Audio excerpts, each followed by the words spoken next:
कृषि जगत।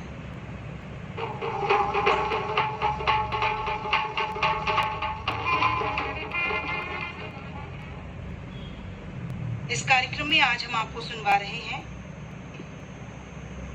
खरीफ मौसम में प्राकृतिक खेती से लाभ विषय पर अनु नेहवाल से की गई बातचीत। आपसे बातचीत कर रहे हैं दुर्गेश कुमार मिश्र।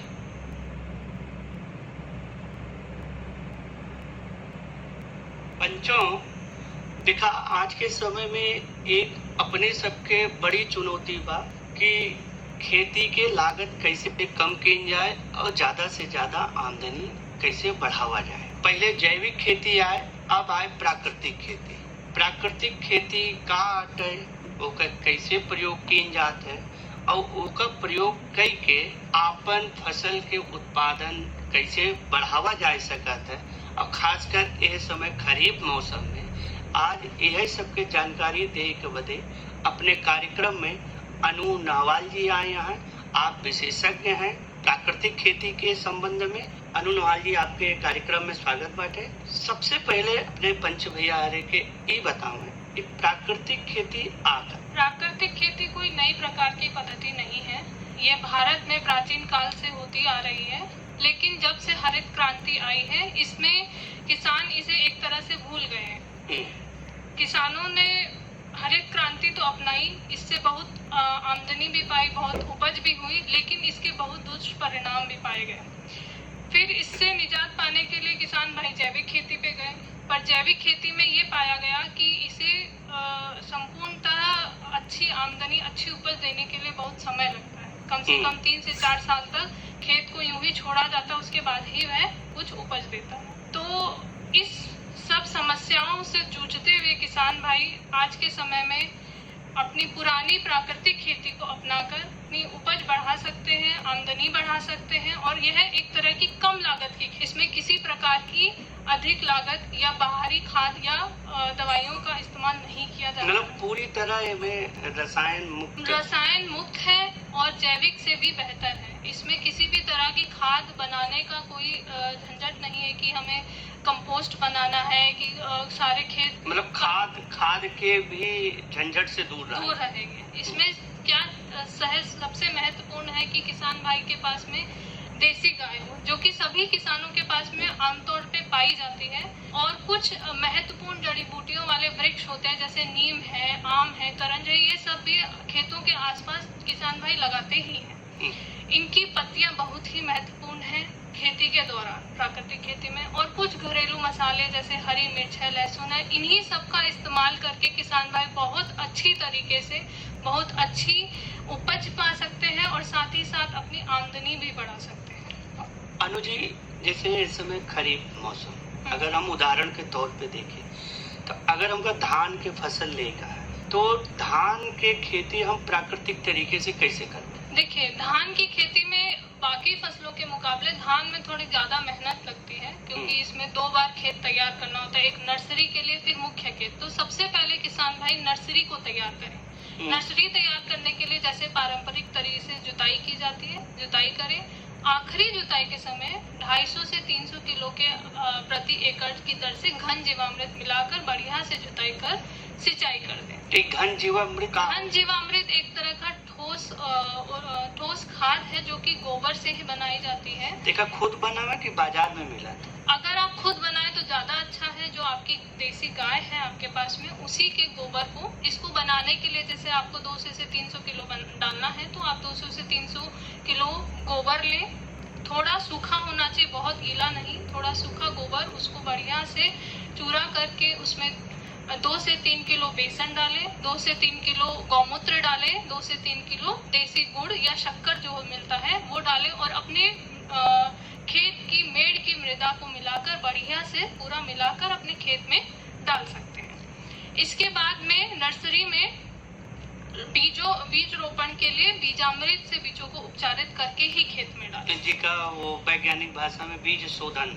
बीज अमृत एक तरह की तरल दवा है जो कि गोमूत्र में गाय के गोबर को 24 घंटे रखकर जो गोबर का अंश है वो उसमें गोमूत्र में आ जाता है और उसमें फिर चूना मिलाकर उसका छिड़काव किया जाता है बीजों पे, जिससे कि बीज से नहीं लगते हैं। हाँ, जो बीज जनित जो रोग है वो खत्म हो वो खत्म हो जाते हैं। तो उसके बाद आप जो है किसान भाई छिड़काव करें, तो इसके लिए आप तरल खाद बनाई जा सकती है, जिसे जीवामृत बोला जाता है।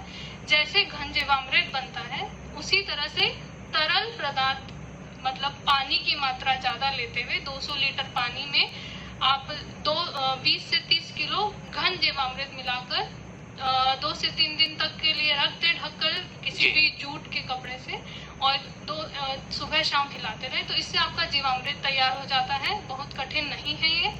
इसका छिड़काव आपको नर्सरी में बीज लगाने से पहले भी करना है, बाद में भी करना है, और 7 और 14 दिन पर करते जाना है। छिड़काव के लिए जो मात्रा है 10 लीटर पानी लीजिए, उसमें आप 2 से 3 लीटर वो जीवामृत को छानकर छिड़काव कर सकते हैं। तो इस तरह से आप नर्सरी तैयार कर सकते हैं। और जैसे कि सभी किसान भाई जानते हैं कि नर्सरी एक बार तैयार हो जाती है तो 21 से 25 दिन के अंदर मुख्य खेत में रोपण के लिए पौध तैयार हो जाती है। उस दौरान आप मुख्य खेत को तैयार करने के लिए सेम प्रकार से आप जो है आखिरी जुताई के समय 200 से 300 किलो प्रति एकड़ की दर से घन जीवामृत मुख्य खेत में डालकर खेत को समतल कर दें। बिल्कुल समतल कर दें। और जब रोपण का समय आएगा तो रोपण के दौरान जो आपकी पौध है, धान की पौध है, उसकी जड़ों को बीजामृत के अंदर ही आधा घंटा रखकर और उसके बाद ही रोपण करें। इससे जो जड़ से उत्पन्न रोग है या मृदा से उत्पन्न रोग है वो नहीं होते, और बीजामृत ना ही सिर्फ रोगों से मुक्ति देता है बल्कि कुछ समय के लिए पोषण भी पर्याप्त मात्रा में पौधे को देता है उगने के लिए। कहे का मतलब कि अगर हम यह तरीके से प्रयोग करें थे, बाद में जैसे कीटों के जो प्रभाव पड़ जाते हैं वो से हमको मुक्ति मिलेगी। कुछ समय के लिए कीटों का जो प्रभाव है वो बचा रहता है। फिर जब आप रोपण करते हैं तो बढ़िया कतार में रोपण करिए, बराबर दूरी की कतार होनी चाहिए। इसका कारण मुख्य ये है कि अगर आप समतल कतार न बनाएंगे तो खरपतवार का नियंत्रण कठिन हो जाता है। और जैसे कि प्राकृतिक खेती और किसी भी तरह का रसायन आप नहीं इस्तेमाल कर सकते, तो इसमें खरपतवार नियंत्रण के लिए आप खोनोवीटर या हाथ से आप खरपतवार बाहर निकाल दें।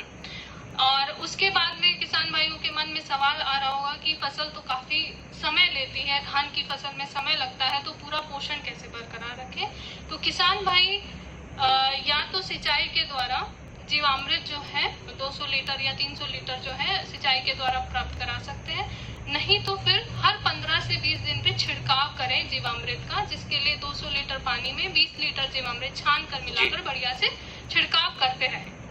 इसके पश्चात जो आखिरी छिड़काव है उसमें खट्टी छाछ का छिड़काव बहुत ही महत्वपूर्ण माना गया। जब दाना बनने लगे उस समय खट्टी छाछ का छिड़काव करने से माठा, हाँ, जो माठा होता है जो, और वह भी कहीं मुश्किल नहीं है मिलना, जिसके पास गाय है वो माठा बना सकता है, तो वह खट्टी छाछ को छिड़काव में जरूर इस्तेमाल करें। इससे फूल गिरने की जो समस्या पाते हैं वो नहीं होगी, प्लस दाना जो है वो बहुत अच्छा बनता है और किसी भी प्रकार के जो दाने पे होने वाले रोग हैं वो नहीं होते हैं।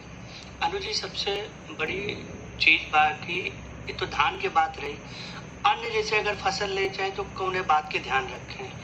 देखिए, धान की फसल में थोड़ी मेहनत लगती है, बट कोई और प्रकार की जो फसल है जैसे मक्का हुआ, ज्वार हुआ, दलहनी, मूंग, उड़द, इस प्रकार की भी फसलें किसान भाई इस समय ले रहे हैं खरीफ में। तो इसके लिए आप बस इतना ध्यान रखें, जब खेत तैयार करें तो उस समय आखिरी जुताई में अपना घन जीवामृत जरूर से जरूर डालें। किसान भैया रे के अनु नहवाल जी, आप इतनी बढ़िया जानकारी दें, और हम तो कहा भाई कि अगर ये प्राकृतिक खेती के तरीका किसान भैया अपनाइए, जो उनके सामने समस्या बा कि आमदनी कैसे बढ़ाए। बाजार में एक सबसे अधिक मांग बा, और जब मांग बढ़ी तो भाई पैसा भी ज्यादा मिली।